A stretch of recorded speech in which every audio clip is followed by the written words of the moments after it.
Well, let's hear the tinfoil hat on stables. Can't let that go.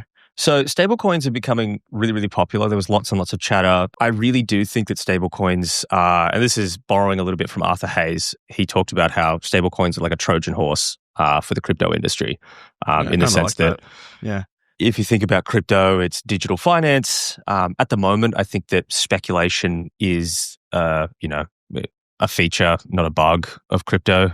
Funnily enough, like we have just built markets around a lot of assets that, don't necessarily have any reason to exist, but there is utility in figuring out how to create liquid digital markets for assets. And you figure out a lot of stuff as you begin to create systems for people to speculate on stuff with. So there is kind of like positive upside to that, even though you could ask questions about what's the value of the underlying.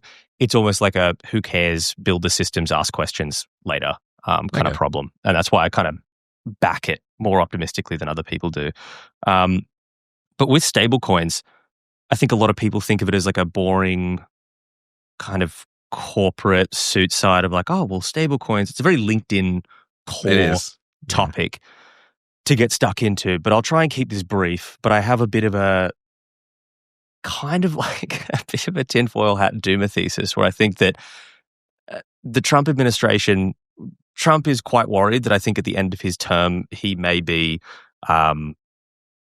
legitimately facing serious threats of being debanked, depending on what administration comes in after him. So I think that World Liberty Financial is their kind of tract of building a defensible kind of banking system for themselves and their friends.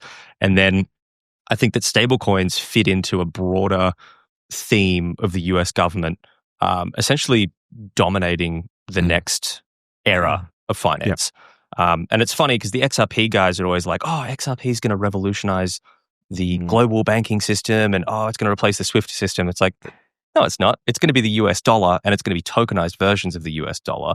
And the government wants to make sure that every single transaction that occurs on the internet is either with USD as collateral or with USD as settlement. And that's end of story. It makes me think of a quote from Richard Nixon's Treasury Secretary, John Connolly, in 1971. He said, "It's our currency, but it's your problem." And that's one of my favorite quotes about USD dominance ever. And I don't think it's going away anytime soon. So yeah, but it sort of holds so true because, we're not going to get into macro or anything today, but you even look at the state of the world right now, like you only have to go to Europe to see how bad things are. So all of a sudden the US dollar looks super, super bullish, where that's where all the capital is going to be flying over the next couple of years. So US dominance until there isn't, right? Like all these people calling for the US getting overthrown, like some, I don't know, some sort of like revolution financially is coming. I'm like, maybe, but doesn't look like it.